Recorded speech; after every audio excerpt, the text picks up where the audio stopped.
When night falls and the city lights are shown bright, with the country entirely asleep, then the work of the journalist begins. Our imagination goes wild, dreaming, thinking, and searching for that unique story idea. Visualizing and translating these ideas into action brings the story to life.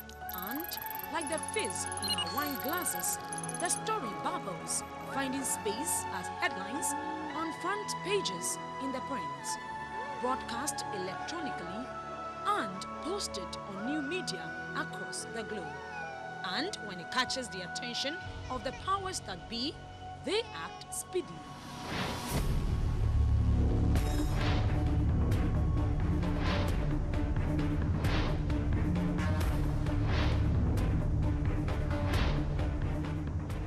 Join my able panelists and I as we speak to weightier issues from all quarters of the professional ladder, share our journalistic experiences, and offer insight beyond what is reported, all on one magazine platform, the Reporters Roundtable. Every Thursday from 10 a.m. to 12 noon on GBC24.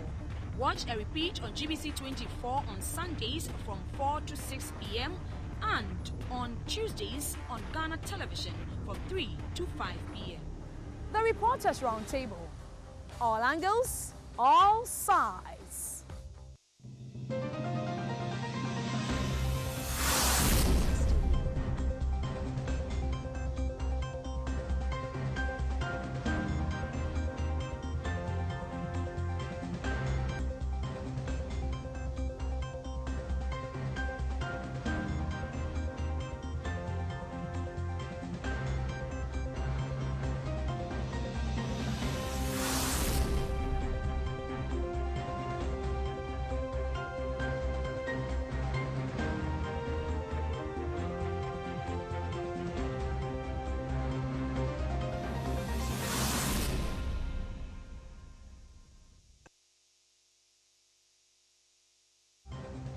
Presenters Fabric for the Reporters Roundtable is sponsored by ATL. ATL, bringing fabrics to life. More information is online at www.akosombo-textiles.com. Everyone, welcome to the Reporters Roundtable, and thank you for choosing this dial. My name is Rebecca Iwa, and the issue of low productivity in the public sector has sparked public debate after the president in his May Day speech called for attitudinal change among public sector workers, from watchers of the clock, spending office hours to read newspapers, among other things. While this seems to be the situation, people leave the public sector to private sector and perform creditably. Some have attributed the poor performance of those in the public sector to poor remuneration, political interference, and bureaucratic inertia as some of the causes of low productivity in the public sector. Some studies have shown that public sector productivity could be enhanced through the establishment of a flexible bureaucracy, improvement in remuneration, regular monitoring and evaluation of the performance, and appointment and promotion of personnel based on merit. So with these recommendations, when heeded to improve public sector performance, the show is produced by Phyllis Kofi, Max Isu, and Celestina V, and it is the Reporters Roundtable. And my guest in the studio to do this discussion is Mr. Kwaku Anane-Gyinde. He is a journalist and a governance expert. Also with me is Alfred Hughes. He's a broadcast journalist with us here in GBC. Welcome, gentlemen. Mr. Gyinde, you have worked in the public sector, traveled, now back to Ghana. Let me find out from you, what really accounts for the low productivity that we have in the public sector? I think, thank you very much for having me on this interesting and important program, and I'm glad to be part of the discussion. And for a start, as you already indicated, the low productivity has many causes. You've just mentioned a few of them. But I think the basic thing is about our attitude towards government work and government property. You know, in other jurisdictions, the public sector has worked very effectively. And I think in Ghana, what we need is a change in our attitude, the way we do things, our approach to work. Anything that belongs to the government, any other government business is nobody's business. So that has been our attitude for a very long time. And I think it is time that we had a change in attitude, the way we work, our approach to work, even when to report to work. When you go to work, sometimes people are not even there, and people sit chatting the whole day. I had a very nasty experience last Friday. Okay. And I went to do some business at the Ministry for this ministry near GIJ, Ministry for Business Development. I got there around 2:15, and unfortunately they told me the minister was not there, and because the minister was not there, there was nobody at post. I said, excuse me, how can this happen? It doesn't mean that if the minister is not there, everything should come to a standstill. But the man was very honest with me. He was a security man anyway. He told me that everybody is gone. Nobody is here. And it was 2:15, 2 o'clock in the afternoon, and everybody was gone. So the business that I had to transact that day, because nobody was there to attend to me, anything that I could have produced to help this economy grow forward could not be done because the minister and his staff were all not there. I experienced a similar thing at the Ministry for Gender, Children, and Social Protection. It was the same story. At 4 o'clock, they told me that there was light off, so everybody's gone. So all the businesses that I had to do on that day, I could not transact those businesses because people think that it is Friday, the minister is not there, so it is a free day. So unless and until we have a change in the way we do things, I think it will be a very, it will be a long journey. But I think I have hope in Ghana. I've always been a perpetual optimist. I believe that Ghana can still make it. But we can only make it when we change the way we do things. Because in other jurisdictions, the moment you start work, nobody tells you what to do. You know, I have to report to work at 9 o'clock. 8:45, I'm there, I get ready, I start work. The board does not tell me when to start work, or I don't need somebody playing the role of a watchman, watching over me, looking what I'm doing. You know, you do it out of your own personal conviction that I'm serving my country. And other countries have developed because of their commitment to serve their country. I think Ghanaians, we have a change of attitude. I think we can make it. Great. I'll come back to you. But Alfred, how do public sector workers develop that positive attitude that Mr. Anane-Gyinde is talking about? It's quite difficult, and it is not as easy as that. Actually, like he said, I also profess to be an optimist, and but I really don't know. I've always been a stickler for regularity and punctuality when it comes to work. But then, as a subculture in Ghana, our attitudinal and behavioral practices over the years, especially after the attainment of independence, hasn't been anything worthwhile. If you actually look at the kind of vision that Kwame Nkrumah, after the attainment of self-determination, talked about the African identity and wanted to use Africans to replace the civil servants or the public servants, which were dominated by expatriates, the British to be specific, in those times. It was going to be a very difficult task. But Kwame Nkrumah was determined. So a lot of Ghanaian civil servants and public servants were trained to take the place of these expatriates who were very, very experienced. By going down the line over the past 60 years, I mean, there has been a degeneration of this type of trained personnel that Ghana used to boast of. And it will be quite difficult. I've always said that we have a lot of economic initiatives, talk about PAMSCAT, Program of Action to Mitigate the Social Cost of Adjustment. You've had GRP, Economic Recovery Program.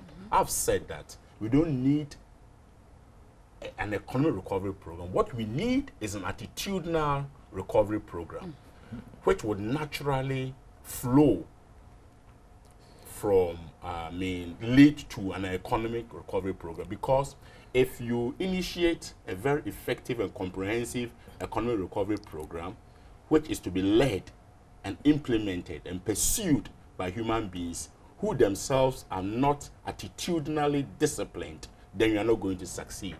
So that it's going to be like placing the horse before the cart.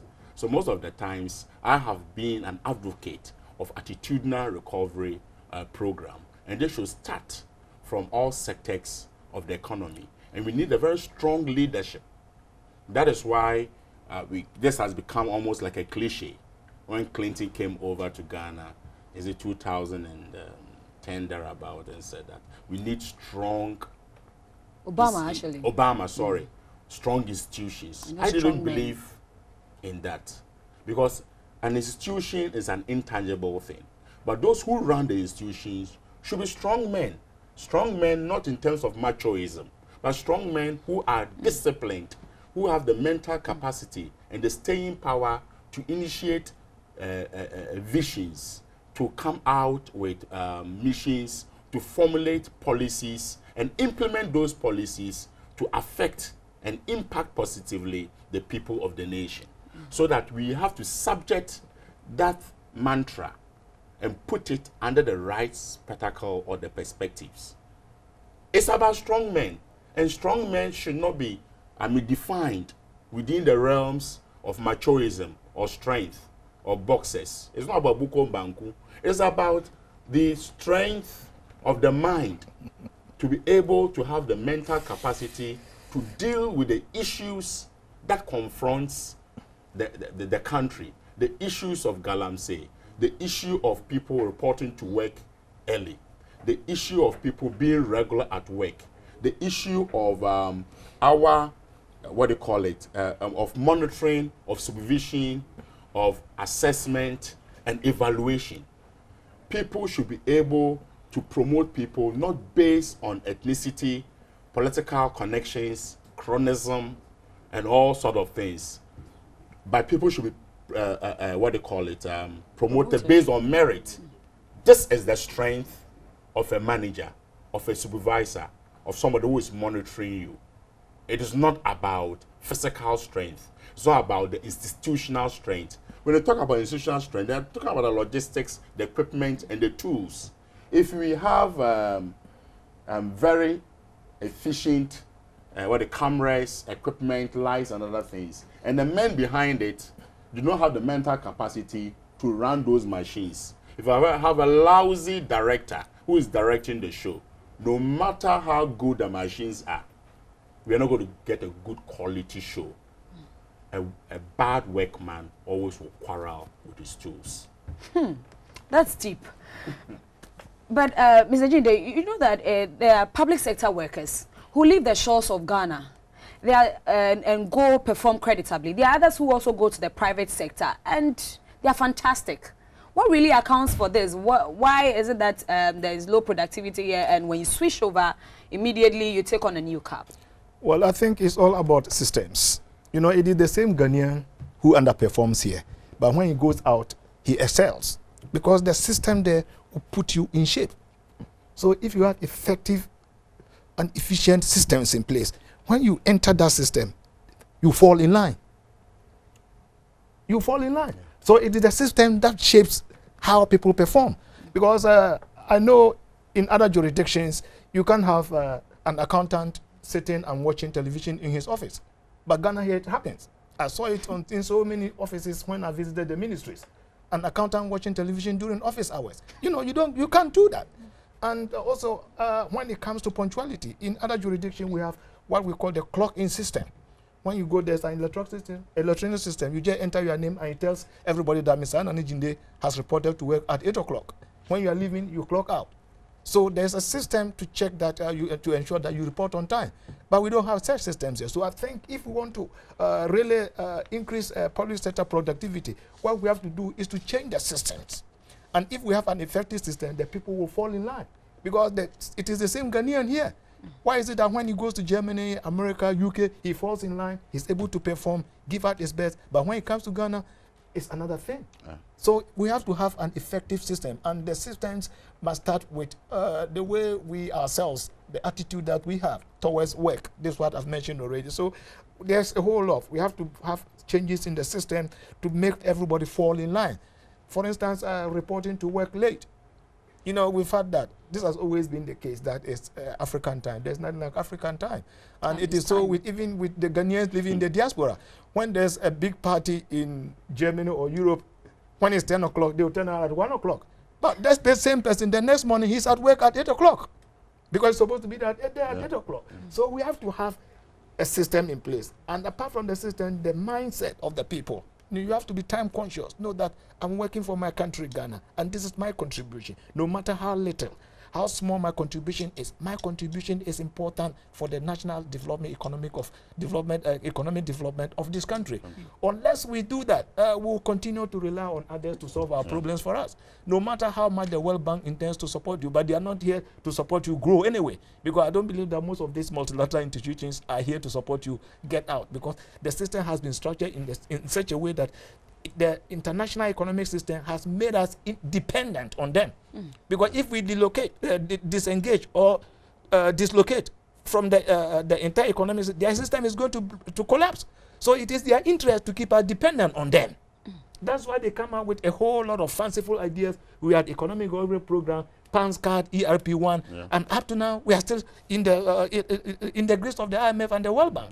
And the countries that have grown and developed are the countries that have disengaged. Take Brazil, take South Korea, take Taiwan. They've all taken bold steps to ensure that they, to some extent, I'm not preaching isolationism. I'm not preaching that Ghana should be an isolated country. We live in an environment village. Where, in a global village, where my action impacts the other. But we have to be able to find our own feet, and then chart our own economic model, our own development model. This is what some of us have been preaching.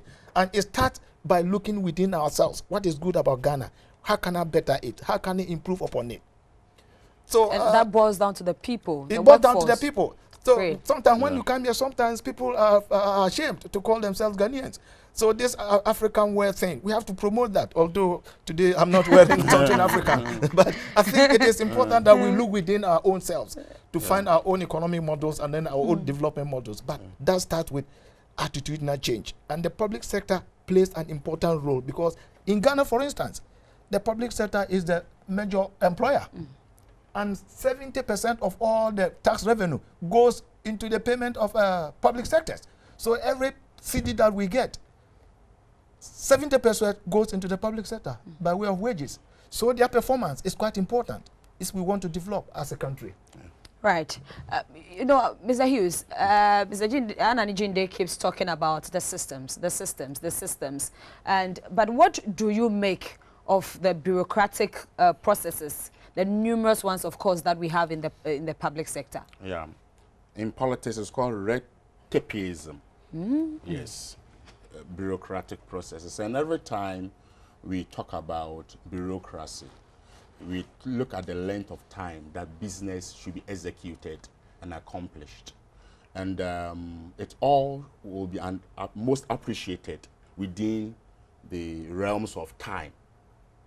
We are not time conscious as a people, like you talked about rightly. We have something called an African time. Most of the times when there is a meeting to be attended to, you hear people saying, oh, let's meet between 3:34, 4:35. You see, which has become a mantra, which is used in most of our interactions. But then when you go outside the jurisdiction and you go to certain Western economies, if it's 3, it's 3. It is 4, it's 4. People come 15 minutes, 30 minutes before the time. Well, somebody may actually would want to say that, I mean, because of our economic situation, transportation systems, and because the road traffic system is not all that smooth, some of these things could happen. But we can minimize it if we want to, because when we, we delay in our progress, as far as development is concerned, the clock around the world does not stop. We are competing. It's a global economy. So the moment we delay, you realize that other nations are about 200 speeding up.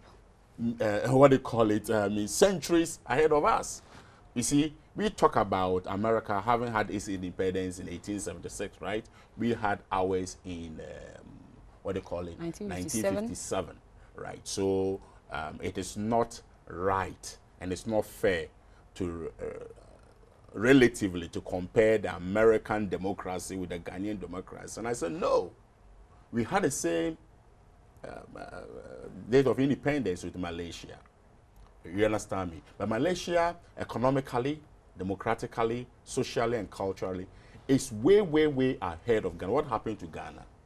Did Ghana stop? Did we halt in our journey towards progression?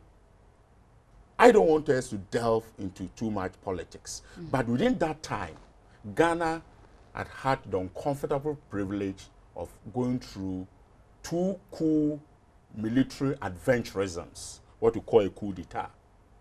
19 years of military experimentation. They didn't go through that. So did we stop existing, or we were still accelerating as far as development is concerned? Right. Coming back to the specific question about bureaucracy. Yes, there's so much, there's a waste of time in everything that we go. You go to offices, apart from the long chain of people you need to see before a simple document that can be executed within 2 days, it takes about 3 months. Recently, I learned that to get a license to operate as a medium-scale miner, you apply, it takes about 2 years before you can get the, what they call it, the authorization, yes, to operate. Though we are not talking about Galamsey here. So that is the point. You go to certain offices, the front desk staff, you understand, I don't watch you Kukumbanjia. And some of them are so much engaged and engrossed in, lipsticking their lips. I'm not talking about yours anyway. You give a light touch, right, while you're on a program, right? Waste all the time doing all those things and discussing issues which are totally irrelevant. And they don't even give the respect. They come, you greet them, they don't respond. They respond if they want to. They don't give you a cheerful look. They give you an icy look. And no, there's nothing warm or attractive about wherever you're going as far as business is what concerned. I went to a bank recently, and when there's a lady, all that she does is to welcome customers, well-dressed, poised, and ready for the job, very cheerful. I don't know whether it's because of salary differences. Then she moves straight to you, hello, hi, you're welcome to so-and-so bank and other things. At the point in time, I was tempted to ask her, excuse me, do you know me somewhere? They said, no, that's the way they receive all. She's been trained for that. She's been trained to do that. And it is an act and a science that would allow business to accelerate. You understand me? But you have all these unnecessary and what do you call it, chains of people. If you want to just get one document executed, complete, you have to go through a lot of things. It is good that gradually there are certain sectors of the economy, key sectors of the economy, which are reducing the time needed for business to be done. But I think we are moving at a snail's pace, and we need to actually big up our game if we really want to compete effectively with other compatriots all over the world. Mr. Gyinde, I would say that bureaucracy is not good. Well, bureaucracy is good to some extent. Other countries have their bureaucracies, but they have effective bureaucracies and efficient ones. Yes. So that's the difference. So sometimes in Ghana, some people working in the public service, when you go there, they are tempted to treat you as if they're doing you a favor. No, you are providing a public service for which I'm paying you. And they have to realize that these days customers and consumers are becoming more demanding and more sophisticated. So if I come there, because I know I'm a taxpayer, if I come there, I expect to be treated first and foremost with respect. You have to demonstrate to me that you are serious about what you are doing. And sometimes they give you the impression that they are giving you a favor. And the time they take to provide public services, it's unfortunate that I have to mention it. And the worst corporates are our embassies, especially in Germany. Our embassies, if you apply for a renewal of your passport, it takes not less than 9 months to renew a passport, not to get a new passport. My wife was supposed to travel here in April this year. Her passport expired at the end of April. We applied for a new passport in January. The first appointment she gets is at the end of September. Just the appointment. After that, she spends another 8 weeks before she gets her passport renewed. And I'm asking myself, what is happening? It is the same attitude here that has been carried over. I think it is not good enough because it's affecting her, because her employer will tell her that if you don't renew your passport, I will renew your employment contract. So you'll be out of work. And because of somebody's incompetence or inefficiency, she cannot even travel to visit her family because of her passport. In other countries, where you can get a passport within 20 minutes. My daughter's passport, when she was born, we went there, we sat there. Within 20 minutes, the passport was already. They don't have the passport in Berlin. They have the passport at the city council. So we have to decentralize most of the functions of government. Because, you see, people want to hold on to power. They want to control because of the money involved. So they centralize everything in Accra.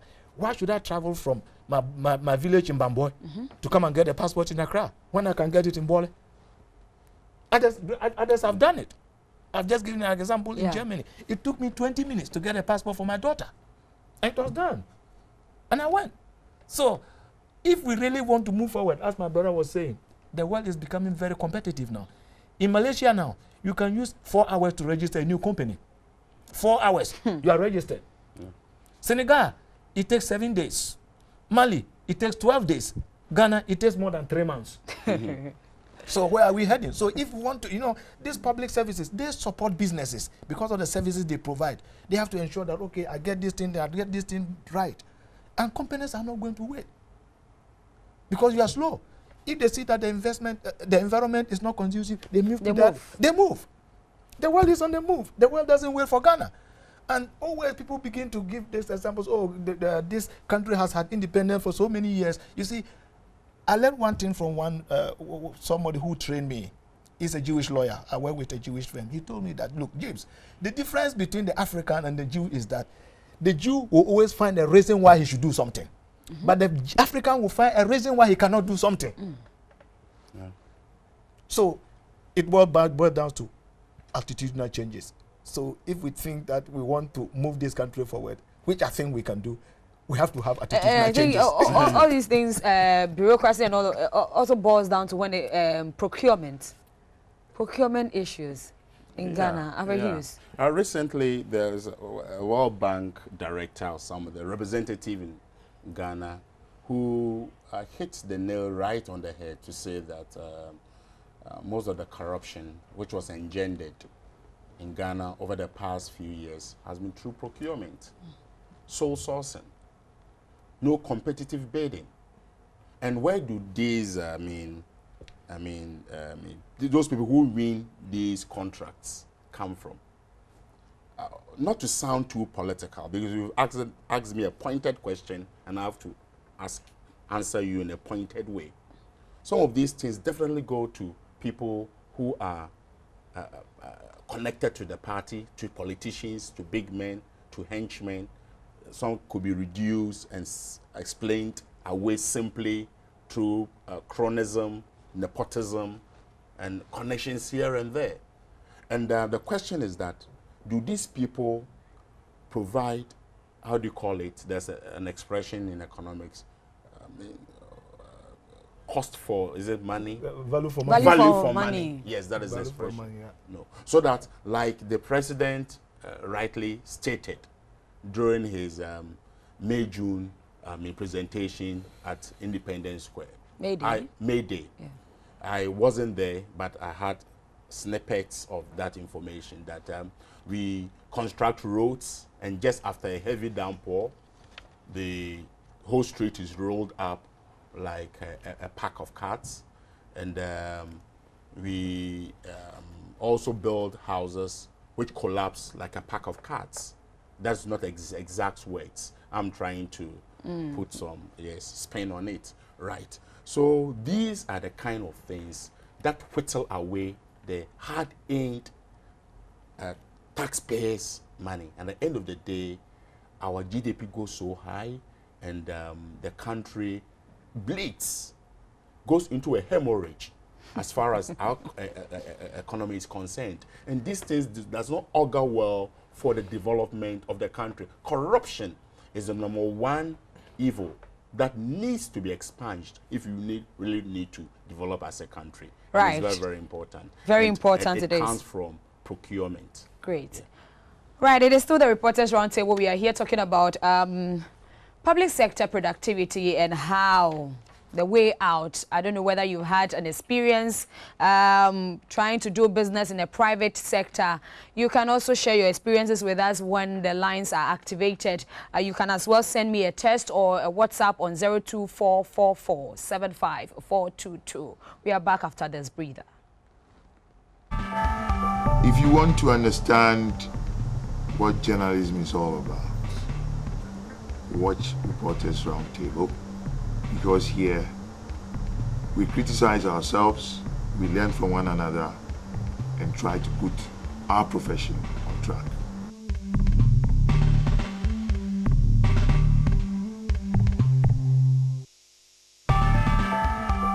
Watch Reporters Roundtable and get in touch with some of the best brains in the field of journalism. It's a good program. All the best.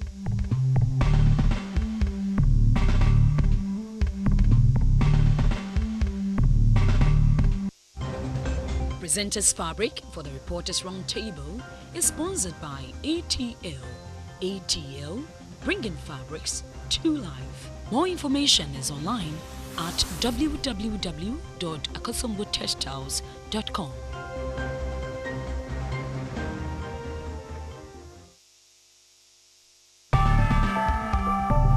Journalism is dynamic, and as part of our responsibility, we are supposed to go out there, fish for information for the public. Today in Ghana, it is our duty to ensure that the masses know what is going on in society. Reporters Roundtable is a program that you can get all these things. Watch Reporters Roundtable with Rebecca Iwa this and every Thursday.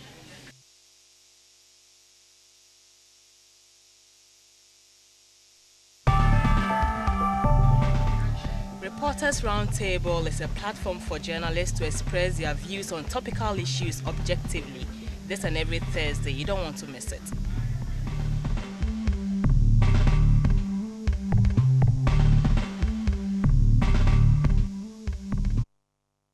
All right, well, welcome back to the Reporters Roundtable, and we're talking public sector productivity.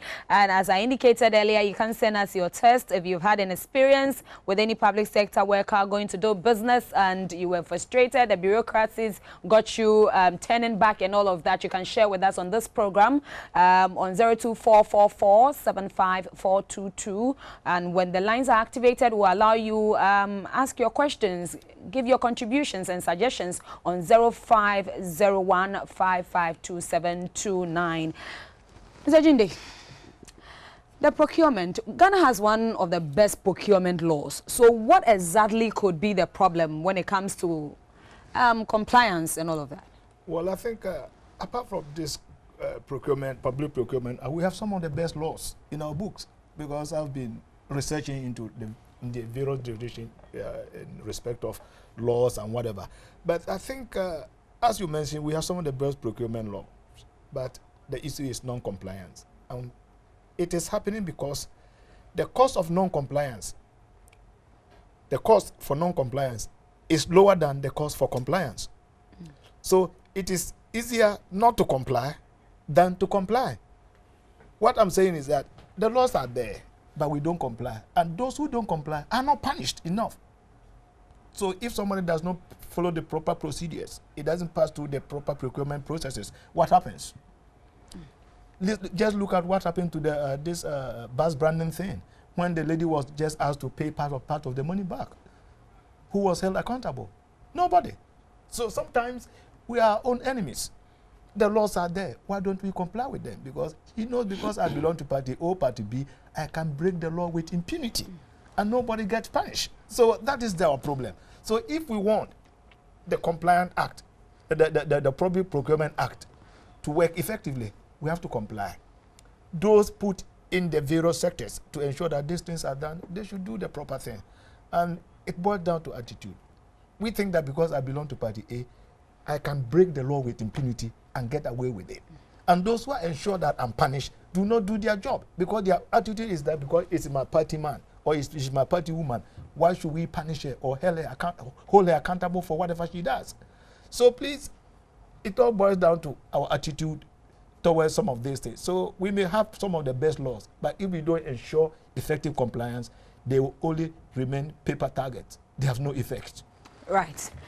This whole issue about low productivity in the public sector, would you say it's due to lack of supervision or inadequate supervision, if there is something like that?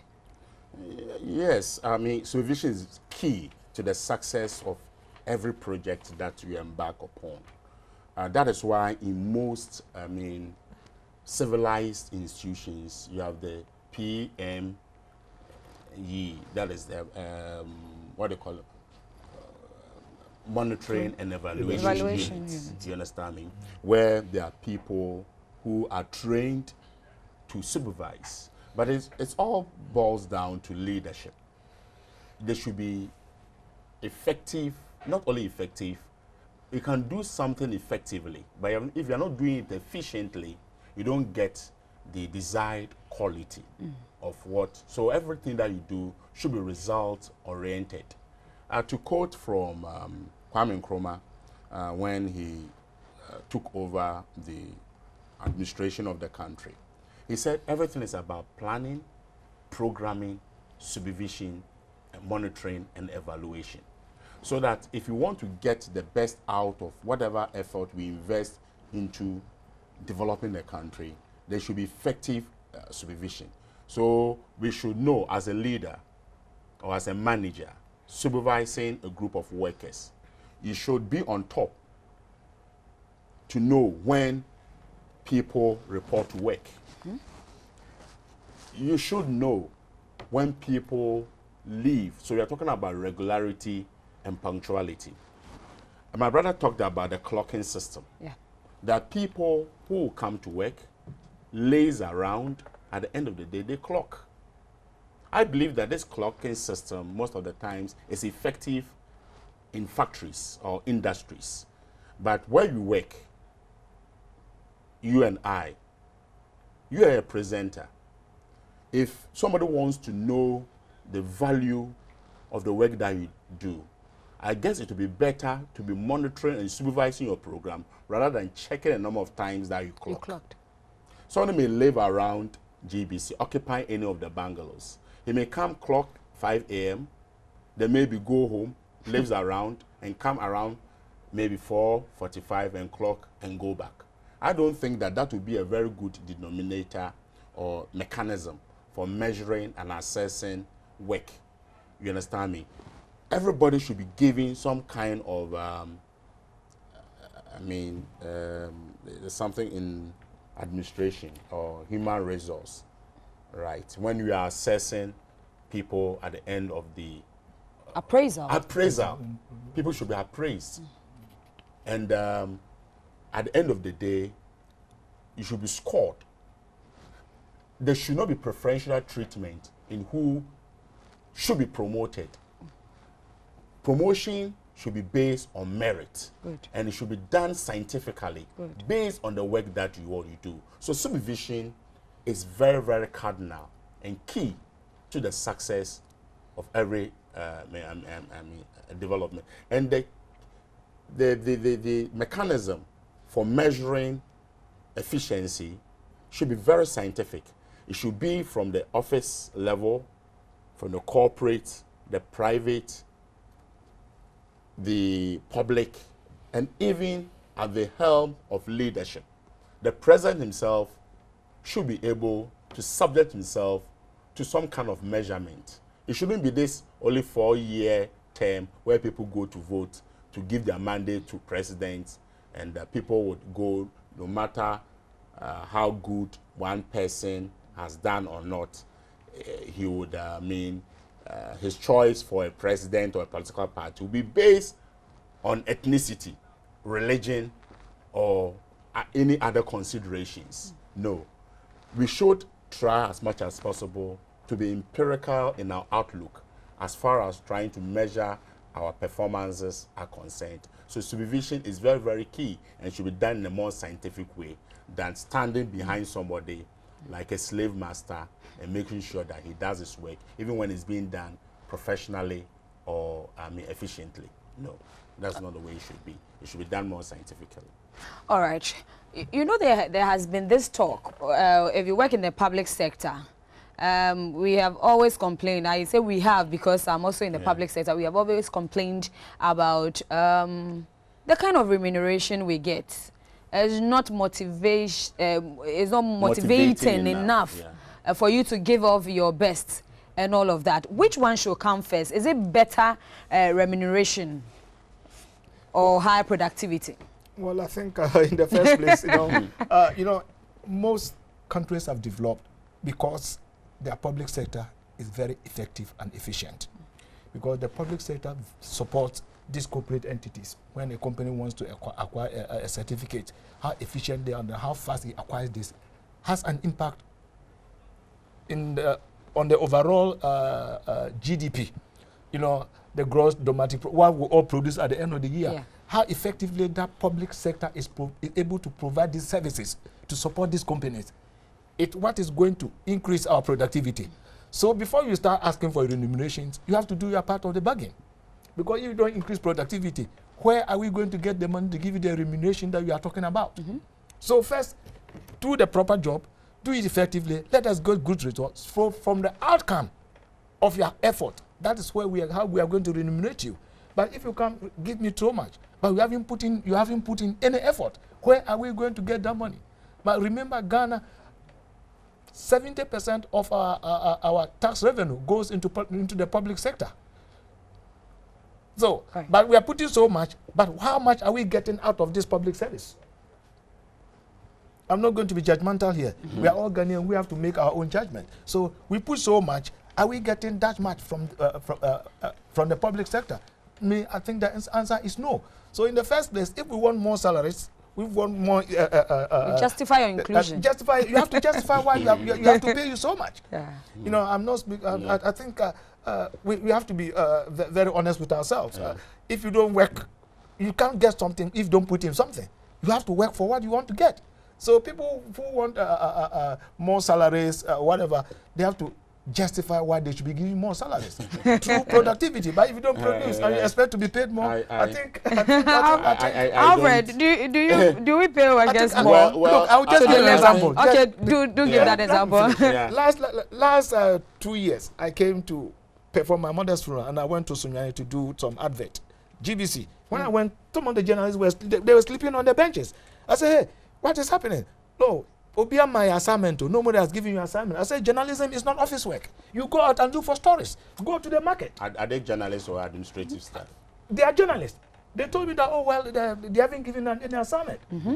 At that time, a very good friend of mine was the regional director, Mr. Amengo. You know him. Yeah. So I went to him and said, hey, Mr. Amengo, your people are sleeping. It's a long time. So you see, people don't go to sleep and expect to be paid. No, you have to justify why you are making those demands. But then there's a very look. On the other hand, if you want to get the best out of people, you have to find a way to motivate them. Okay. So the motivation can come in various forms. Maybe by giving you better services, maybe giving you proper accommodation, giving you more time to relax with your family. Maybe if you are a woman and then you have a child, instead of just 6 months, they give you a year. Because I know in Germany, if you are a woman and you give birth, you stay home for 3 years. Oh. And then your salary will be paid. Because they make use of their money. But the thing is that we also pay a lot of taxes. That's the other side. We pay a lot of taxes. But the interesting thing is that you get value for the taxes you pay. Is it a way to increase the population anyway? Yeah, because they have problem with population. Yes, so they want to encourage more people. Underpopulated. And then they have a very aging population. Yeah. So they've seen that in the next 10, 20 years, if they don't have more children. But the same thing cannot happen in China.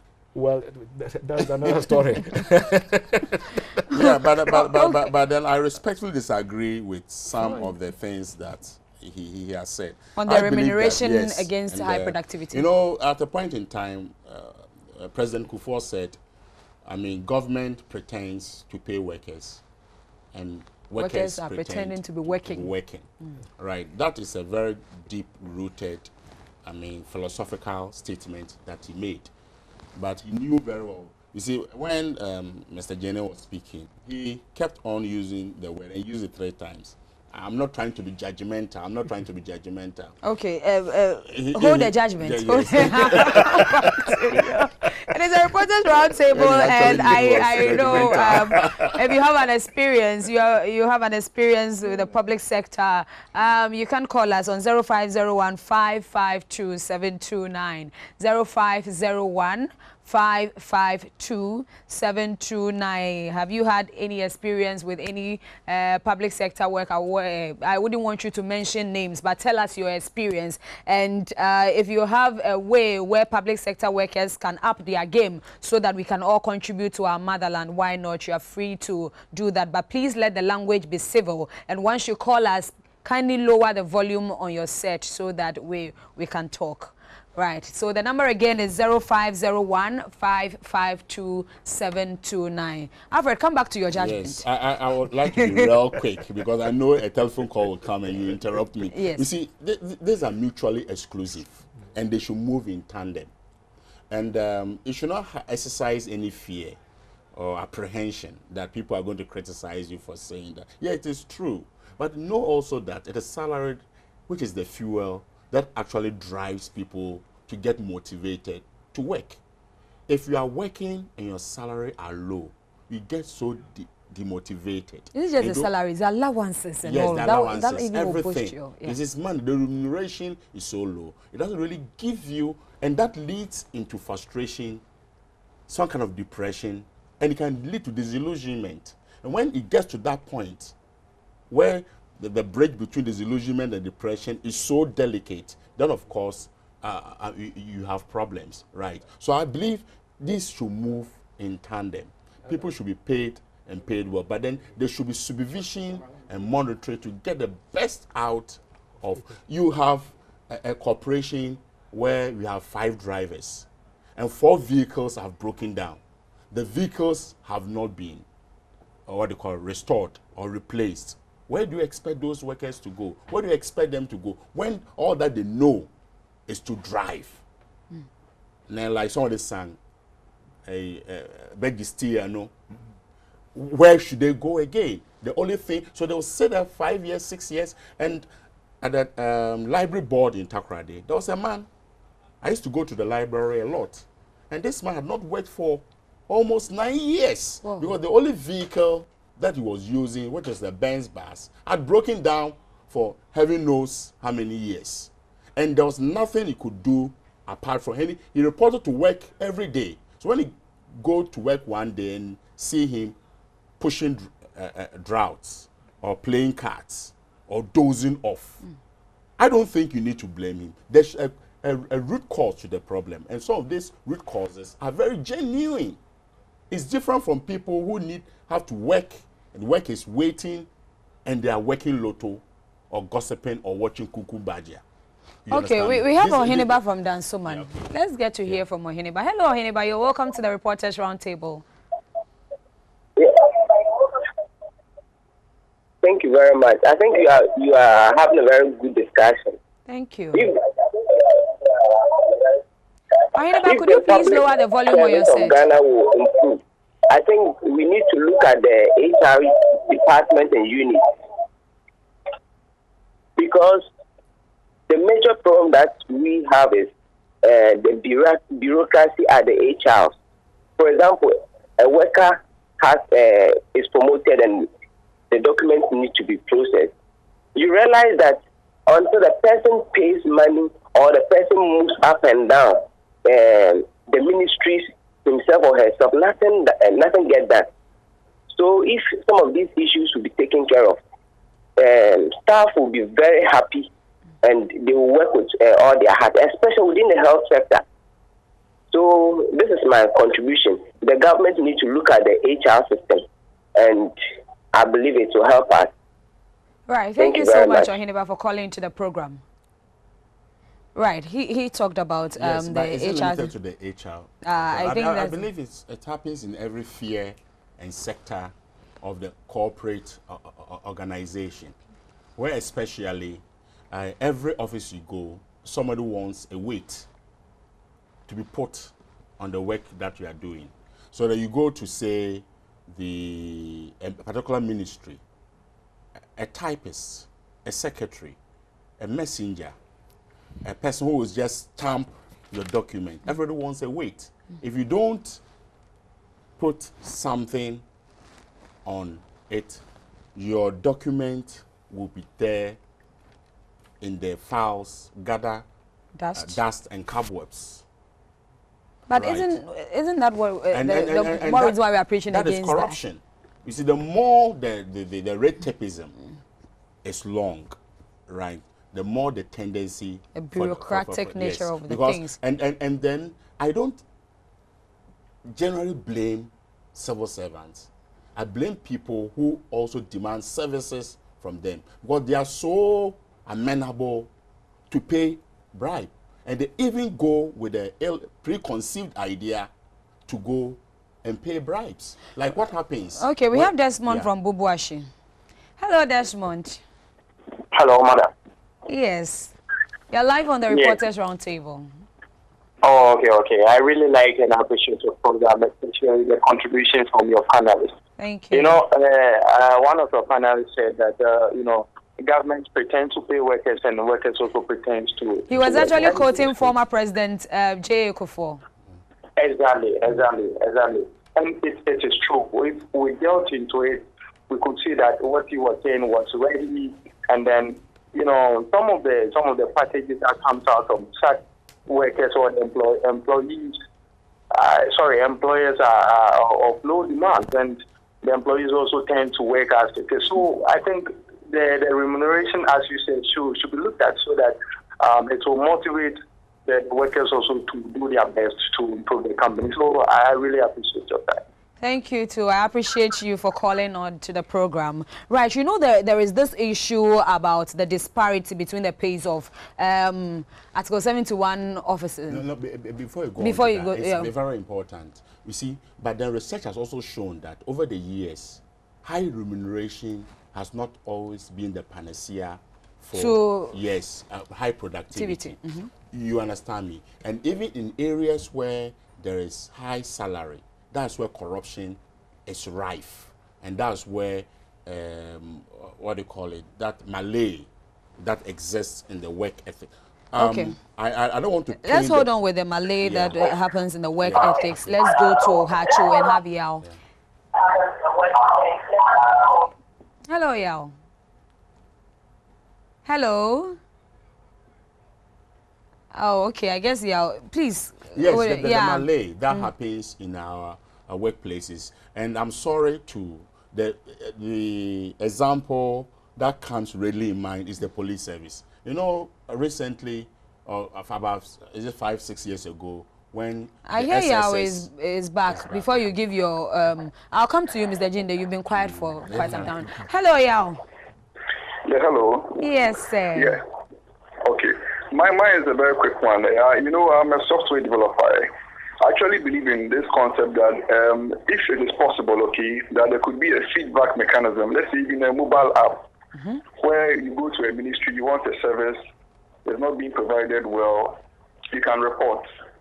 And when you report, this app can, let's say, collate all these reports and all these things. You can take pictures, you can take evidence, you can take recordings, sound, everything, and it can be shared. I think that some of these small things that we've been complaining about, I think that we can nip them in the bud, because we always have this issue that there is a problem, we talk about it, we keep on complaining about it, but nothing is done about it. But I believe that in this age of technology, there is always the possibility that we can solve it. We can use technology to improve the system.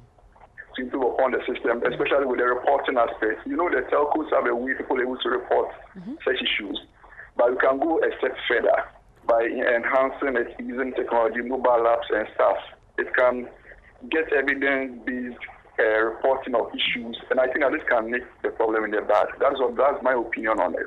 Thank you very much, Yao. All right. Okay. I was concluding on the fact that increased remuneration does not actually, automatically promote, high productivity. And I'll use the police as, during the introduction of the single spine pay policy, I heard salaries, actually went up, appreciated. Equal pay. Yes. For a job of equal value. and at that very year, corruption in the police service, according to research that was churned out, was very, very high. And people were wondering, what's the relationship? And what's the correlation between... Correlation, that's the word. Right. Let's take Yao from Kumasi. Hello, Yao. It's not Hello. Yes, sir. Yeah, please, I'd like to do some contribution on your program. Please go ahead. You're allowed. Please, before I do, I want to get something from you. After you being employed and you begin giving your pay, this makeup that is done before you come on stage, do you pay for it? Yeah, please go ahead. Yeah, I want an answer. Oh, you want an answer? Whether I pay for the makeup? Yeah. No, I don't pay for the makeup. You don't pay for the makeup? No. Those who are in charge ensure that your working condition fits so that you could be able to deliver well outside your remuneration. But here is the case when we talk of the public service. The things that they really need before you check for accountability is never given. But you see, those who are in charge always for accountability. Where what they have to do to ensure accountability is left out. Okay. Let's take the education sector, for example. Why is it that those with money wish to send their kids to places where they can pay high amount of money? Why did you do that? But we still have places where you will have no money to pay, and you can use your money to do other things. But they wish and always seek for places where they can pay high amounts of money to get high quality, because quality comes with investment, money. But let's look at our public services. How is the government making sure the place is well furnished to give what it has to give? Do we see that? Look at your panel was talking about police, was trying to use police as an example. Yeah. Go to the police and find out those who are sacrificing their life to bring security. How secured is their life? So we have to look at all these things before we even hold the public sector worker accountable. Okay. And everything holds down to the government. We should punch him. The more we punch him to do what he has to do, the more we can be of the right standing to ask for accountability from the worker. Right. Thank you so much. Your point well made. Thank you for calling into the program. Mr. Gyinde, you know there has been this suggestion that, okay, you know, that all non-performing public establishments should be divested as a way of boosting their productivity. Is that the way to go? Well, my answer is yes and no. In the first place, you know, we've had divestiture programs since 1983. We've sold out a lot of government corporations, state fishing, whatever. We sold almost 320 of the corporations, companies that Kwame Nkrumah put up. But has it brought anything? That's the question. We've sold most of them out. But that does not mean that we should continue to support non-performing public corporations. And I've always been of the view that sometimes we need to support them so that they could be performing like any other organization. For instance, why is VIP so effective, making profits, employing more people? Why STC, which are most of the infrastructure across the country? Why are they not performing? Why is Morgan Properties, for instance, performing whilst State Housing Corporation is not performing? It's a question of attitude. Because STC, if you go there, the attitude of the workers is there like, oh, this government property, this government work, whether I perform or not perform, at the end of the day, I'll get my salary anyway. But the person, a VIP, he has to earn his salary. So that is the difference. Differences in attitude. So if we really want to move as a country, I think that this attitudinal changes is quite important. I just gave 2 examples, and I think it is high time this issue of divestiture thing, selling public corporation. Well, to some can be sold out, but it's not all public sectors, state enterprises that should be sold out, because I know in other countries, state-owned enterprises have performed and perform well. So what we need to do is to take away the political interference. For example, when you are appointing board of directors of SIC, who are the sort of people you put there? Are they political cronies? Or they are people who are coming with experience and expertise? In the area of corporate governance, we call that resource dependency. So the company or the corporation had to depend on its own resources to be able to stand on its feet. But in Ghana, what we see every 4 years, after the change of government, we bring in new board of directors. The people that we are bringing onto those boards, what experiences are they bringing? Right. That will lead me to my next question. But in case you just tuned in, it is the Reporters Roundtable, and we are talking about public sector productivity, how we can increase public sector productivity. We know that during the May Day celebration, President Akufo-Addo hinted on something critical. We are all aware of the fact, but who to say it is the problem. The president hinted that they were right on the head. And let me take Adams. Hello, Adam. From Nima. Hello, Adams. Hi, good morning to you and your resource person. Good to have you, Adams. Yeah, I'm doing fine. You see, sometimes people sacrifice and they take home with nothing.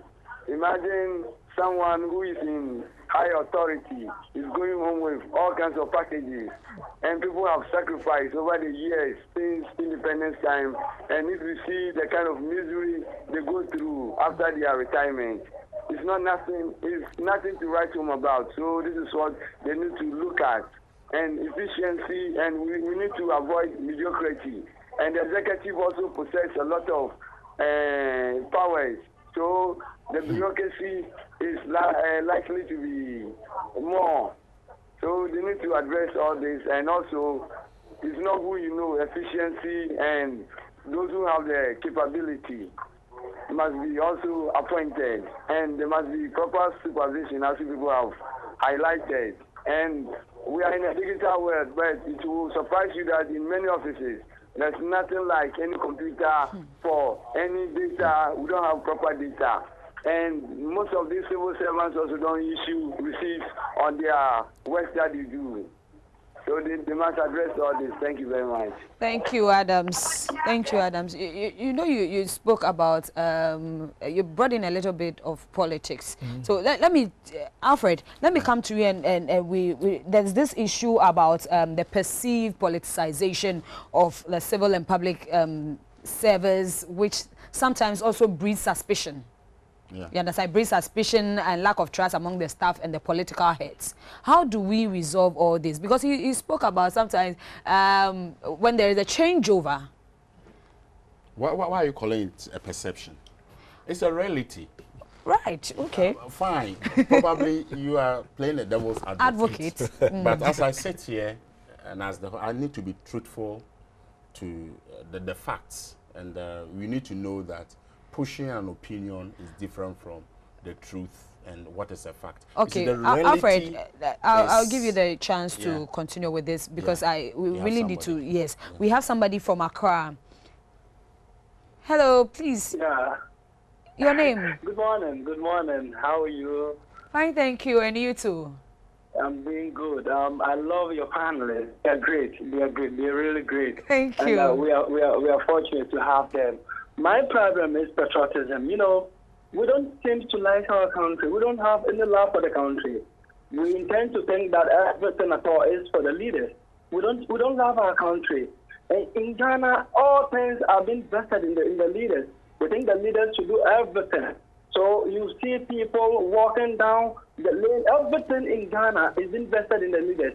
You see street lights, for example, which are not being switched off, and then you ask a Ghanaian, he will tell you that, oh, this is for the government. You know, these things have gone a long way to disrupt the development of the country. And I also think that the media and the NCCE, that's the National Civic on Human Rights or whatsoever, that has to educate the public, has for so long also betrayed us, because you need to educate the public. They need to be patriotic. In fact, before we can move on, we need to be patriotic. If we do patriotic, we are not going anywhere. Thank you. Thank you, Seth. Right, Alfred, please, expatiate on your point. I think he's made a very good point, but I will just pass a comment on it before. You know, not that people are not patriotic, but there's so much partisanship that that has actually eaten into the social fabric, to the extent that when a particular government is in power, even when it comes to sweeping or desalting a community gutter, they think that Party A's people should do it because our people are not in government. Because when you do it, it will let Party A or B shine. You are brighter than my party. So it is that pull me down attitude. Now to your substantive question, you asked the question about whether there's politics, whether it's a reality or a farce. It is not a perception. They do not want you to touch on this very. We have someone from Bishop. Hello, Sami. You're live on the Reporters Roundtable. Hello? Hello, Sami. Can I hear you? Yeah, good morning, please. Do you know why the public sector is not working hard? No, I don't. Please tell us. When they retire, they don't have accommodation. They don't have anything heading to show for it. So these days, there's nothing they care about. Formerly, they have places where it is the government that gives them the accommodation. So if they do wrong and they are sacked, they will not get place to sleep. So they work very well. But these days, they don't have those facilities. They go and hire their own houses. And so because of that, they do what they can make them pay the rent, can make them to pay their own houses. This is why the public sectors are not doing well. But formerly, they have been giving accommodation, some allowances. You see now, so they fear, and they have end of service benefits. That makes them fear that if it does wrong, that benefit will be forfeited. So they don't do those things. But these days, they don't have those things. They say consolidated pay. That's why they do all these things. Okay, thank you very much, Sami.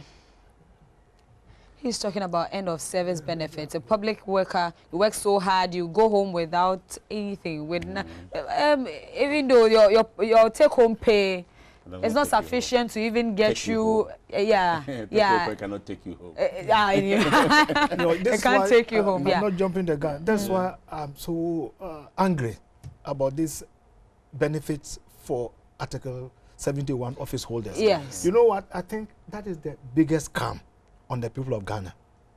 Because in other jurisdictions, the moment you become an MP, nobody is interested in where you live.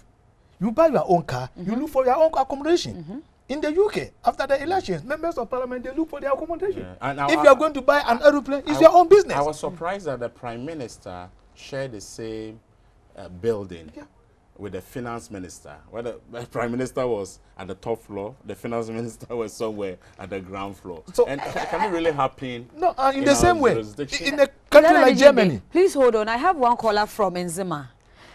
Hello, Kwao. Oh, unfortunately, I lost him. I'm so sorry. I would love to hear from you again, Kwao. Nzima is a very far place, and for him to have gotten us at that time, please, Kwao, if you're watching us, kindly call back. Kindly call back. I'll appreciate it if you call back. I would love to talk to you and take your submission. Mr. Gyinde, what I was saying was that, you know, here, this package that we have for the Article 71 office holders, that is the biggest fraud on the people of this country.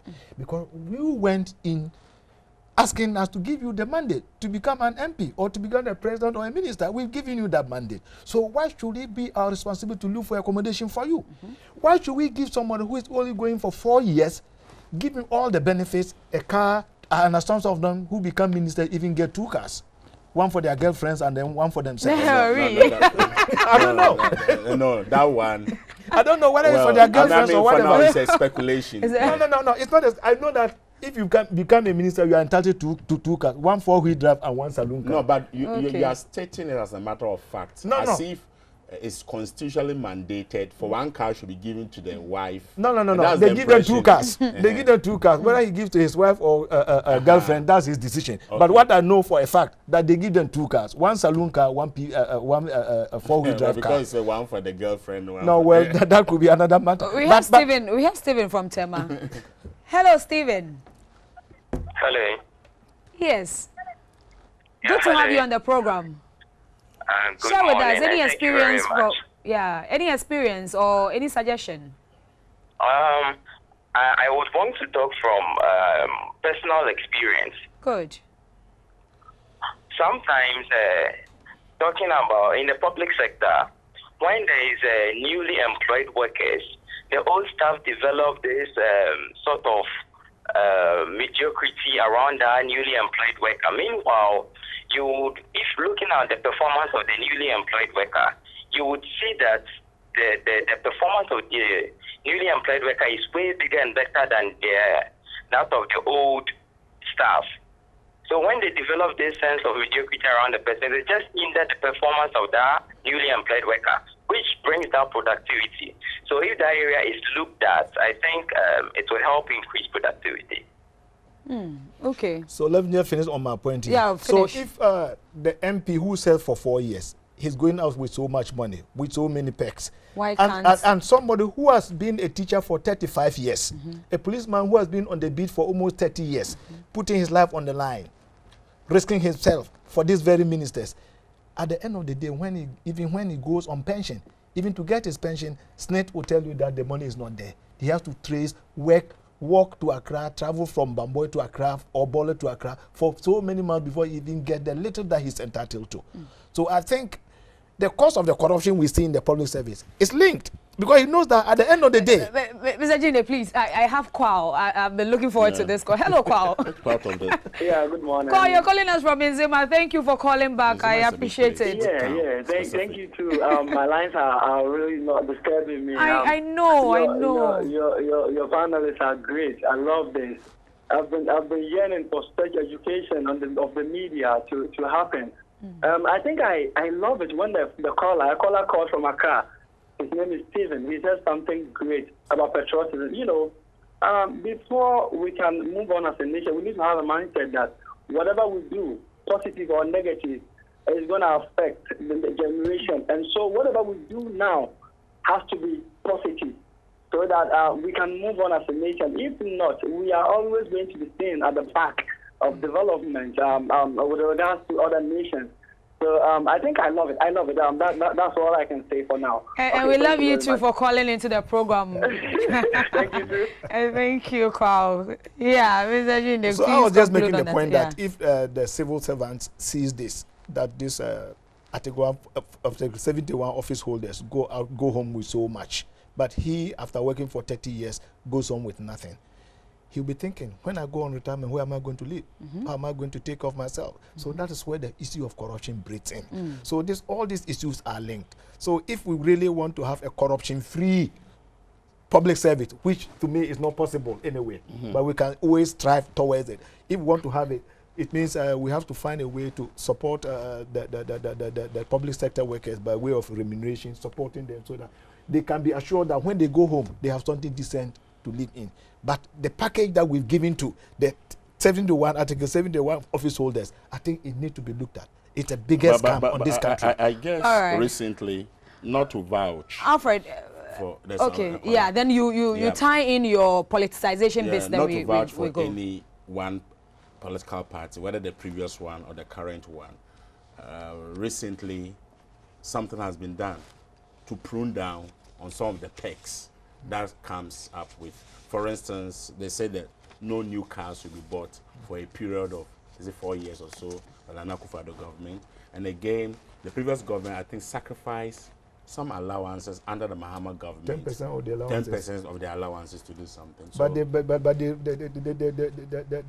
there are increases to retrospective effect from 2010. So they backdated their salaries. So when the it comes back to the same. Okay. Alfred, let me give you the last one. The last, Okay. yeah, on the politicization bits. Yes. In a second. I Yes. think it's real. Let's not.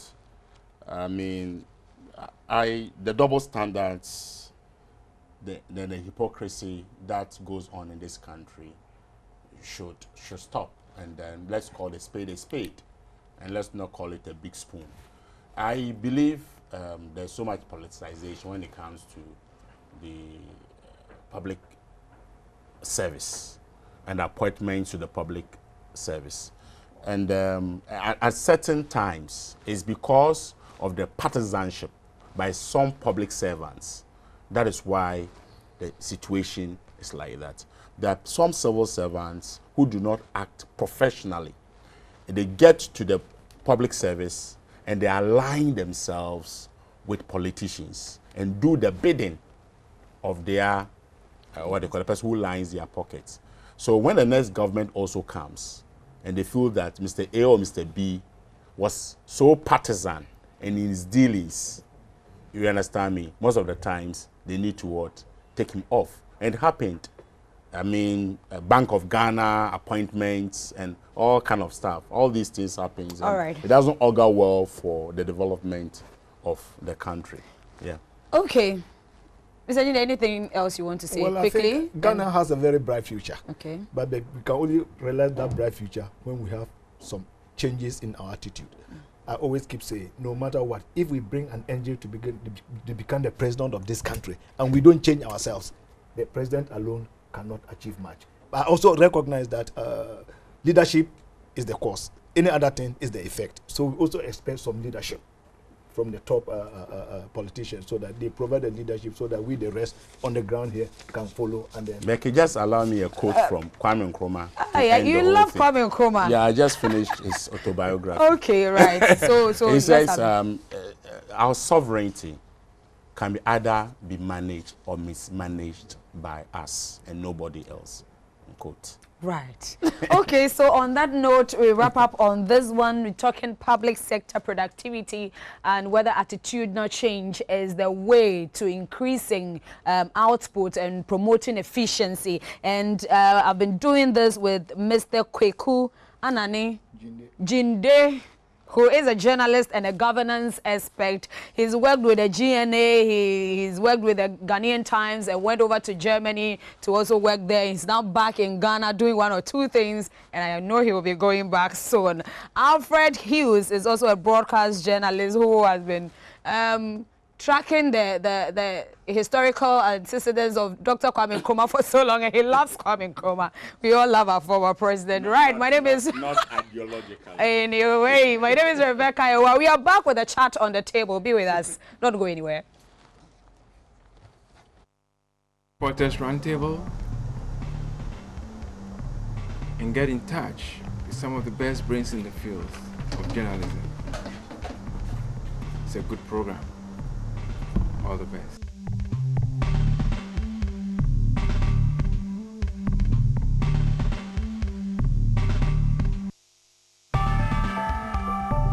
Journalism is dynamic, and as part of our responsibility, we are supposed to go out there, fish for information for the public. Today in Ghana, it is our duty to ensure that the masses know what is going on in society. Reporters Roundtable is a program that you can get all these things. Watch Reporters Roundtable with Rebecca Ewa this and every Thursday.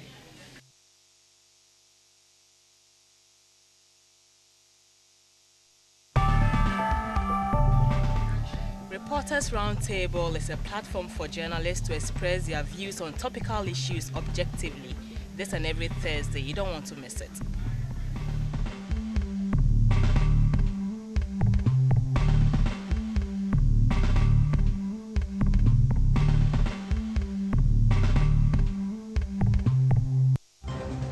Presenters Fabric for the Reporters Roundtable is sponsored by ATL. ATL, bringing fabrics to life. More information is online at www.akosombo-textiles.com.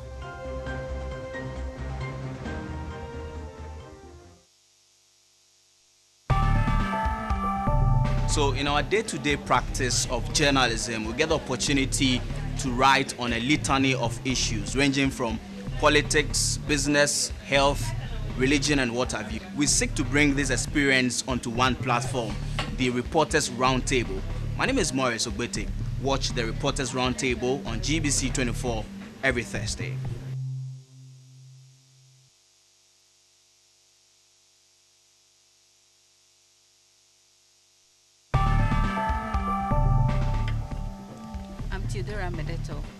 Join Becky and other colleague journalists on Reporters Roundtable this and every Thursday.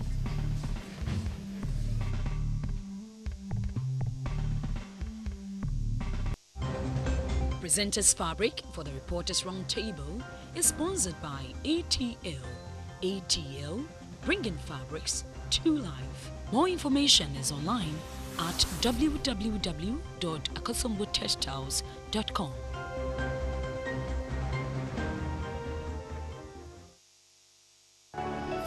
When night falls and the city lights are shown bright, with the country entirely asleep, then the work of the journalist begins.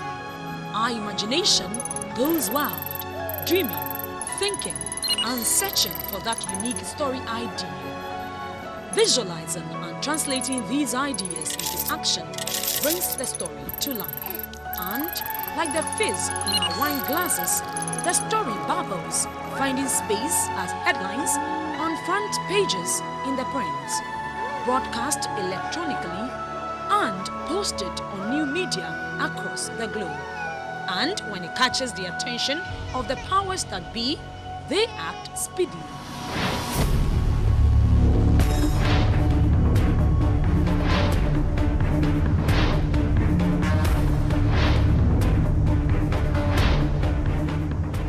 Join my able panelists and I as we speak to weightier issues from all quarters of the professional ladder, share our journalistic experiences, and offer insight beyond what is reported, all on one magazine platform, the Reporters Roundtable. Every Thursday from 10 a.m. to 12 noon on GBC24.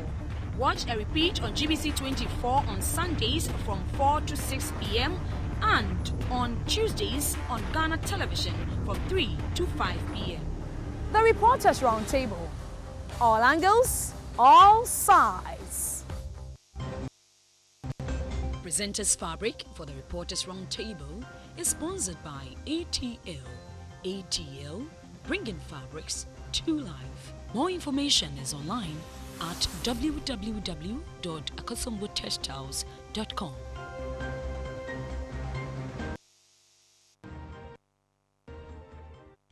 Right, a warm welcome back to the Reporters Roundtable, and it's the chat on the table. And there's one institution we want to talk to about, and they have partnered the AMA for years and have been at the forefront of environmental cleanliness in Ghana and some African countries. They were instrumental in the National Sanitation Week, and though much effort was put in to ensure that Ghana wins the fight against environmental cleanliness, the task has been overwhelming. It is in this drive that we will throw more light on what these people are doing to ensure that the government can also work to ensure that Ghana becomes the cleanest city in Africa. The AMA, the Ministry of Sanitation and Water Resources and Environmental Services Providers Association, this week rolled out a detailed program aimed at making Ghana the cleanest city in Africa. And on the chat on the table today, my guest is in the person of Mr. Robert Coleman. Let me invite him and I'll tell you more about him. Welcome. Thank you very much. Right for coming on this program. And he is the Director of Communications of Zoom Lion. Welcome once more. Thank you very much. What is this whole partnership about and in maintaining cleanliness in Ghana? Certainly, like you rightly said, we are leading waste management company in West Africa. And certainly, if government has a huge vision, if government intends to beautify Accra and make Accra the cleanest city in Africa, certainly we cannot sit idle. What we need to do is to support and partner government in order to achieve its initiative. That is what a government intends to do, and that is the major reason why we have decided to partner government. We have decided to also roll up certain initiatives that we intend to support government with in order to achieve its mandate. But how difficult is it to fight environmental this sanitation problem in Ghana? Oh, certainly it is a very Herculean task. Let me say that you know that in this country there are a lot of challenges when it comes to the attitude of a lot of people in communities, and therefore it makes the effort, that is what we normally do every day, very, very, very, very difficult. For example, if you drive through Accra, you see that a lot of areas, especially in the remote areas, people dumping refuse indiscriminately. You go to the coastal areas, people defecating openly. Attitude is a huge problem in Ghana, and these are some of the challenges that makes our work excessively difficult. But would you say that is because we don't value or we don't have love for the environment? Well, certainly there are a lot of people who have love for the environment. I cannot say that it's because we don't have love for the environment, but it is because people don't appreciate the extent to some of the things that they do, dumping of refuse into open drains. As I speak to you now, people use most of the drains as waste receptacles, and I believe that it is not as if they don't appreciate, but it is because of sheer ignorance, and also because of the fact that a section of the populace, a section of the citizenry are just lawless and reckless, and that is one of the major challenges that we have in this country. So I cannot say that it's because they don't have love for the environment, but because of lawlessness and also because of lack of education. That is how come they engage in this improper sanitation practices.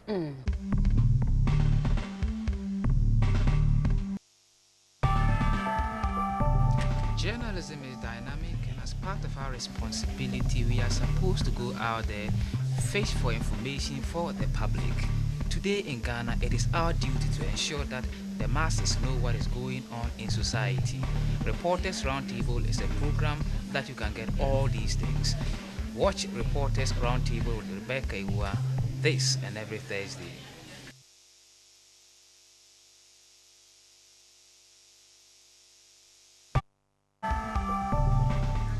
Reporters Roundtable is a platform for journalists to express their views on topical issues objectively. This and every Thursday. You don't want to miss it.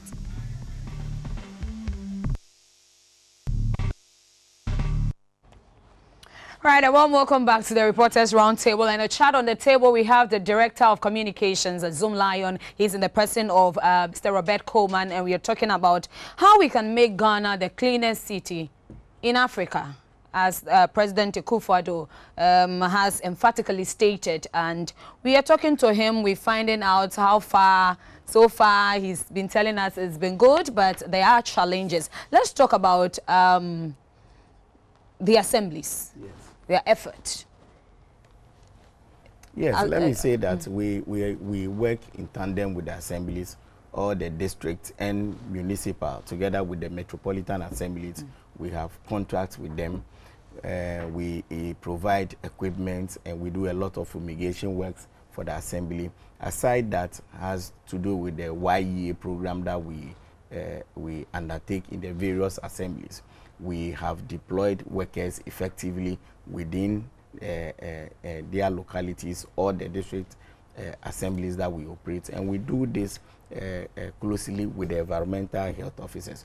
And so far, I must say that it has been very good. They have been very cooperative, and we work almost every morning. There are certain areas that they have requested that we place designated containers, and those areas we do the placement together with the Environmental Protection Agency to ensure that there's no any environmental nuisance to anybody. So we work with them. They have other waste landfills within the various municipal assemblies, and some of these areas we manage for them, give them expert advice on how some of these things to be done, provide them with the needed equipment and logistics for the maintenance of some of these places. So I must say that working with the assemblies has been extremely cordial. Good. Yes, but you talk of landfills. Yes. Zoomlion, do you have enough landfill sites to accommodate the filth that we generate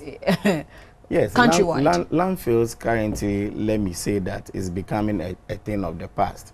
And in all advanced countries, everybody is migrating away from landfills to composting or waste to energy. And that is the shift that Zoomlion wants to drive, because we are the leading waste management company in West Africa, and therefore it is strictly incumbent upon us to go the scientific way. And that is why when you go to Ajin Kotoku, we have managed to construct that edifice that processes about 600 tons of refuse daily. If you go to Kumasi currently, we have constructed one that will be completed by the end of June, July. We will commission it. So when it comes to where to dump refuse, formally we get a pit somewhere, an old quarry site, and then we go and dump the refuse into it. But we are moving away to a more scientific way of handling the waste, because when it comes to waste management, it is a chain. You have the generation of waste, then comes the storage of waste. That is how come that we have been distributing bins to various households. Then the contractor that has been assigned in your area will come and collect it. After collection comes transportation. Then you transport the waste to the final disposal site. That is we call that's the disposal of waste. Then comes treatment. So it is a chain. So if you don't get one aspect correct, then there's a break in the chain. Then you have problems within the various communities. For example, if you are unable, if you collect all the waste timeously in a day, and you send the waste to the final disposal site, and you don't have a place to dump, you will not be able to collect the waste within the communities effectively. So what we do is that we try as much as possible to have a comprehensive integrated waste management system where all this chain that I have just spoken about will be in a better position to meet it. But when it comes to disposal, it is very critical, because aside all the things that we do, the collection of the waste and all that, if we are unable to dispose of the waste effectively, it is going to be a nuisance within communities, and we will also not be in a position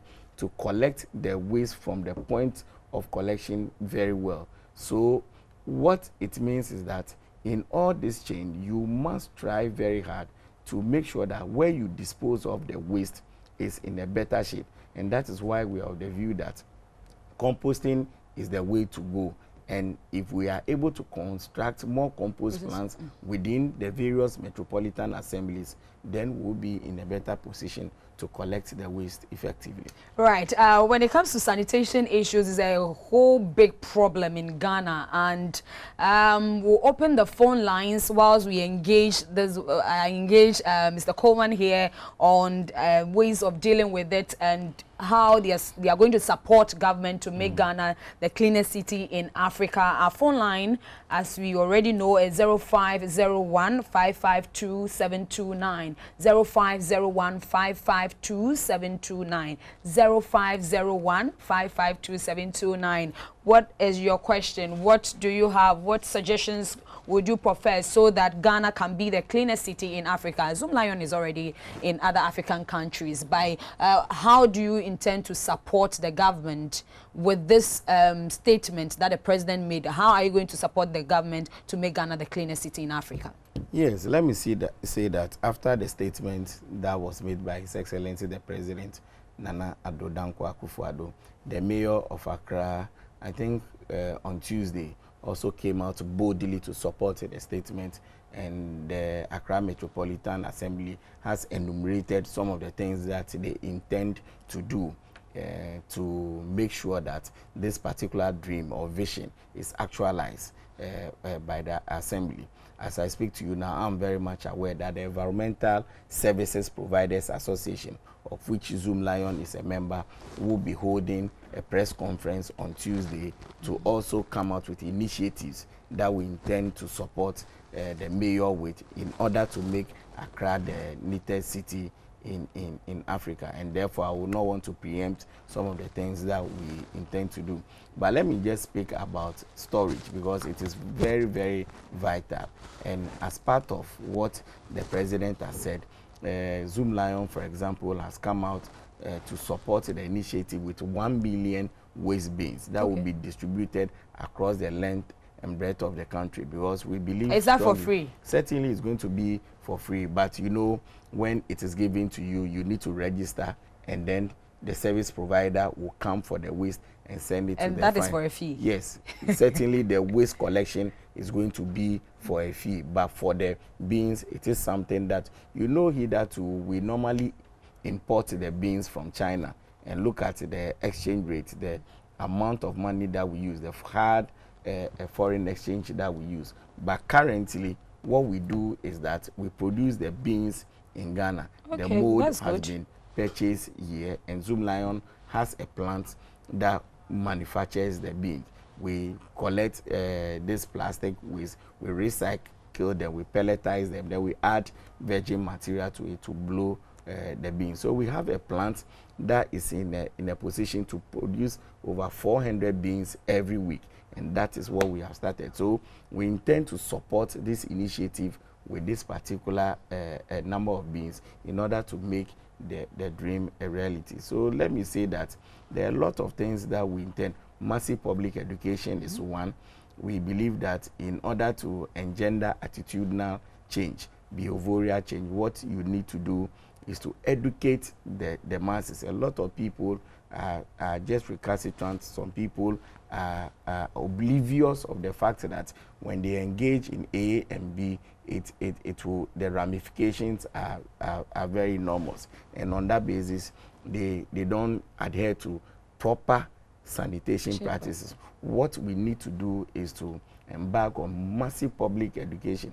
The market centers, the lorry parks, go to churches, go to the mosques, organize community derby and community functions, so that we'll be in a position to explain to them that these things that they do, defecating openly, when we place the waste bins, people just go for the waste bins, and then they put maize in it. Some of them, they can even put water. You distribute these bins to them instead of the bins to be used for the intended purpose. They don't do it. So I believe that if you and based on that, would you say that we have failed as a country because we do not have the laws to fight sanitation, or it is because we have failed because we haven't enforced the laws?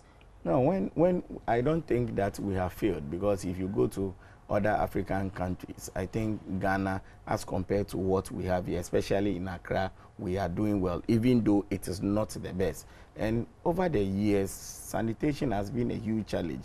Formerly, there were heaps of refuse almost everywhere. Most of the drains were very, very, very choked. As I speak to you, that a lot of these drains have been desilted and widened. Yes, I do recognize that we have challenges, but the point is that we have not failed as a nation, and that is why I am of the firm view that when we all collectively decide that this is the way to go, or this is the path that we must chart, certainly we will make progress. With respect to the enforcement of the bylaws, let me say that that is the major reason why we are extremely impressed about what the current Metropolitan Chief Executive said, that the AMA is going to be tough. And in being tough, what they want to do now is to ensure that they repeal or amend most of the bylaws that they have their in their statute books. Because currently the laws over there are only backing, but they are not biting. people defecate openly. Somebody throws refuse into an open drain, and all that he gets is maybe a 5 cedis fine or 2 cedis fine, and that does not serve as a deterrent enough. And that is why this current Metropolitan Chief Executive is saying that aside the establishment of the sanitation court, they are going to be tough, and in being tough, they will make sure that the bylaws that they have are going to be punitive enough, so that when you are arrested and sent to the sanitation court and prosecuted expeditiously, you will not be given any normal fine. A very harsh fine is going to be slapped on you, and I believe that if the AMA is able to do that, we will take sanitation to another level. One of the critical things that I believe that we need to do is to enforce the bylaws. Because we always say that people who are lawless must be handed over to the lawmakers, for the lawmakers to deal with them. And we must not treat them with kid gloves. We have in certain district assemblies that people are arrested, and even they don't have sanitation costs to be sent to, and people will come and apologize on their behalf. The time that we are, the point I'm making is this time round, what we must do is not to treat people with kid gloves at all, cracking the whip, because His Excellency has made a huge pronouncement, and this time round we cannot fail. We must be in a position to educate people, but if you educate people and you want to test whether the education that you have made has gone down well with the people or resonated, then you have to test the bylaws. And I believe that in testing the bylaws, these are some of the measures that we need to take.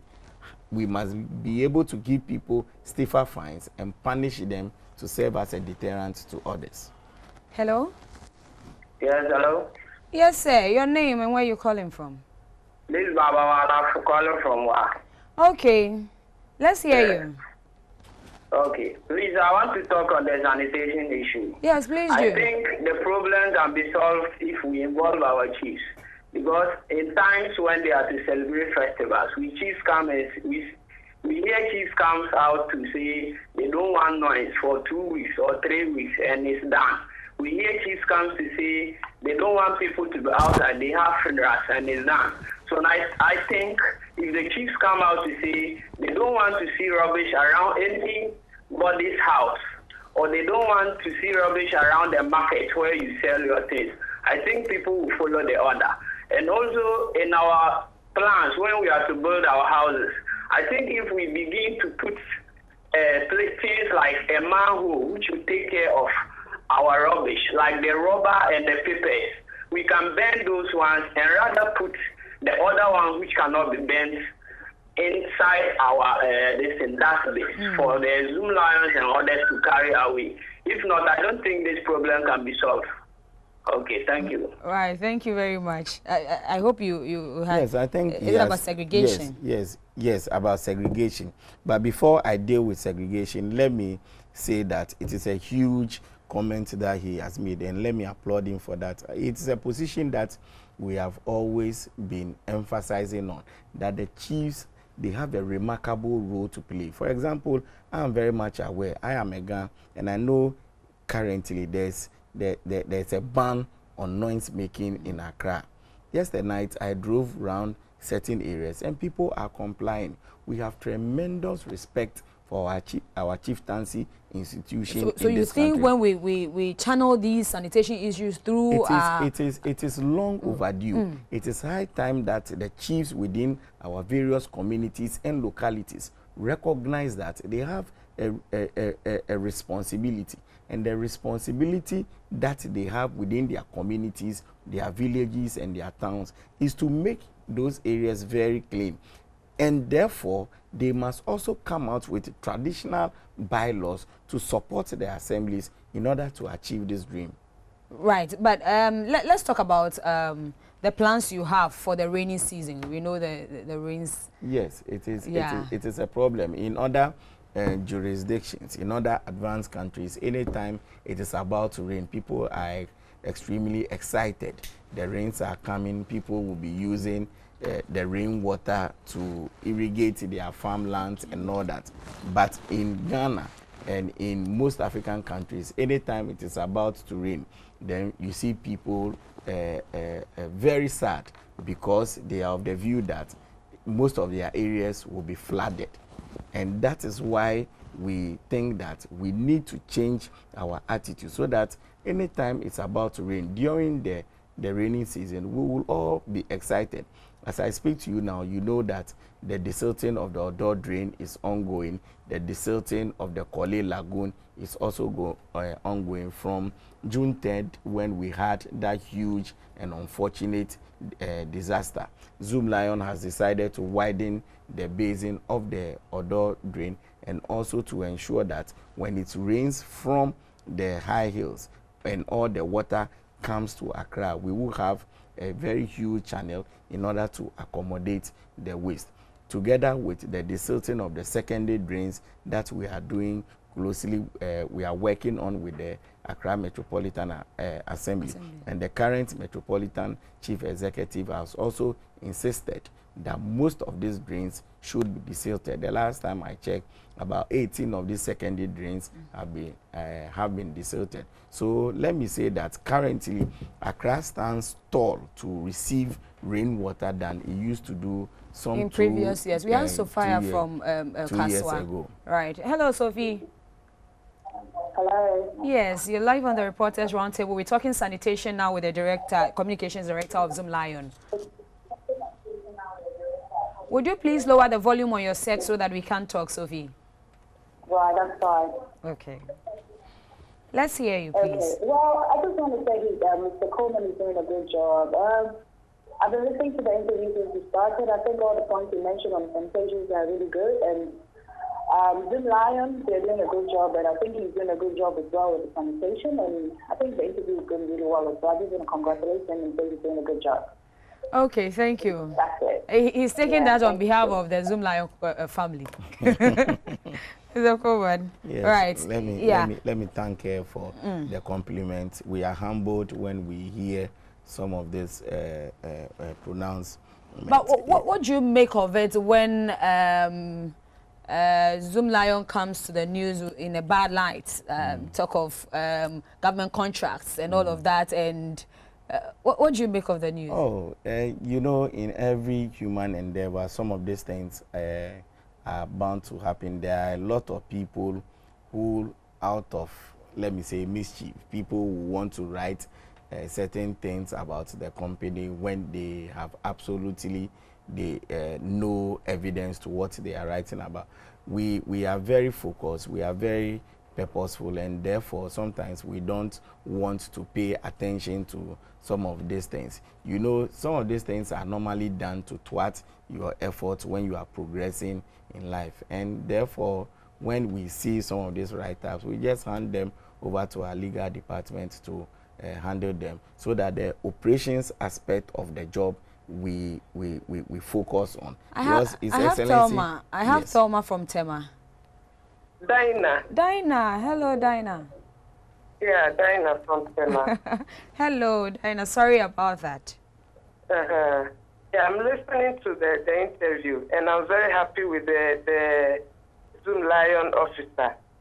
The Zoom Lion is going on well in Kema, and I'm very happy. But of course, there are recalcitrant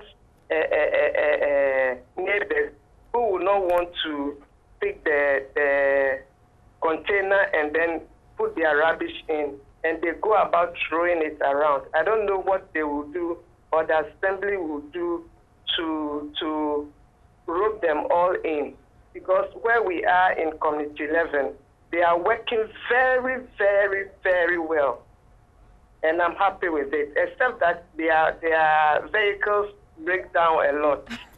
So please check that one for us.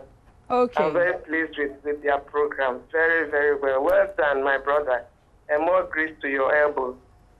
Okay, thank you very much, Dinah, for calling to the program. Yes, let me salute her for this nice compliment. And, so, like and let's get your final yes, bit. like I indicated, when we hear some of these comments, we are humbled, and it only gingers us to work very hard. As to the trucks, I want to assure her that we are getting more robust vehicles because of the terrain that we have here, and the fact that when you go to the final disposal site, we have huge challenges over there. So we need more robust vehicles, and that is what the company is working at, to ensure that we get these vehicles so that we'll be able to collect the refuse effectively, to ensure that we keep Accra very clean in order to achieve the vision that has been clearly spelled out by His Excellency the President. Okay, right. This one says, hello, that is a very good one with the Zoom Lion officer. But I think as Ghanaians, we also have to change our attitudes when it comes to sanitation issues, because people even eat in along the way and they drop it on the ground, even when there are dustbins around. Please, we have to change our attitude. It all boils down to attitudinal change, and this one is coming from Kwaku Anane-Gyinde in Lashibi. Right, let me take few of your messages. This one also says that, my name is Ajoa. Please ask the officer whether the bins that they are promising to give, how do we as a people get it for free? Because sometimes we don't know. Sometimes when they bring the bins around, they have specific people they give them to. Really? Do you have specific people you give them? How can people even know that this bin is free? Do you have designated points where we can come to, okay, we are giving free bins, so meet us here, or what is the way out? I do recognize that in the past, what we did was to give some of the bins to some of the assemblymen to do the distribution on our behalf, and it has not gone on well. What we have decided to do now is to collect data from the various localities. As I speak to you now, a lot of data, and if she will check, she will get to know that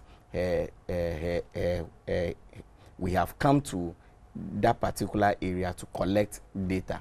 What we now need to do is to use the data for the distribution of the bins. Once we have the data, once we have accurate information about the number of people who live in a household, distributing the bins would not be that difficult. So let me assure you. So you come round and yes, take. certainly. Yeah. Okay. When the time comes, we will be doing that together with the NCCA, the various assemblymen. Information vans will go out there, and then we will come to distribute the bins in all localities. Right. Okay. Let me take the final one. This one says, I think total education is the key, because we find people defecating openly. There are households without toilet facilities, and we also find people choking our gutters with all number of let me say all kinds of filth. He's written all number of filth. But I think we should be able to educate the populace well, because when we put in garbage into something, we usually will get garbage. That has caused most flooding in Accra. So we should watch it, because sanitation is a very big problem in Ghana. And this one is from Yaudia. Yaudia, unfortunately, you didn't add where you're sending this message from. And that has been it. Yes. Zekoman, thank you for coming on the chat on the table. And this has been the Reporters Roundtable. We have been talking public sector productivity and also sanitation, and getting Ghana to become the cleanest country across the African sub-region. My name is Rebecca Iwa. The show has been produced by Phyllis Kofi Maxisu and Celestine Avi, and directed by Akwesi Kranchinchi, and proudly supported by Morena Prekudentu and all our technical crew. Thank you so much. Thank you, my viewers, for also sending in that messages and also calling onto the program. And if I couldn't read your message, so sorry about that. We'll see you same time next week. God bless.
presenters Fabric for the Reporters Roundtable is sponsored by ATL. ATL, bringing fabrics to life. More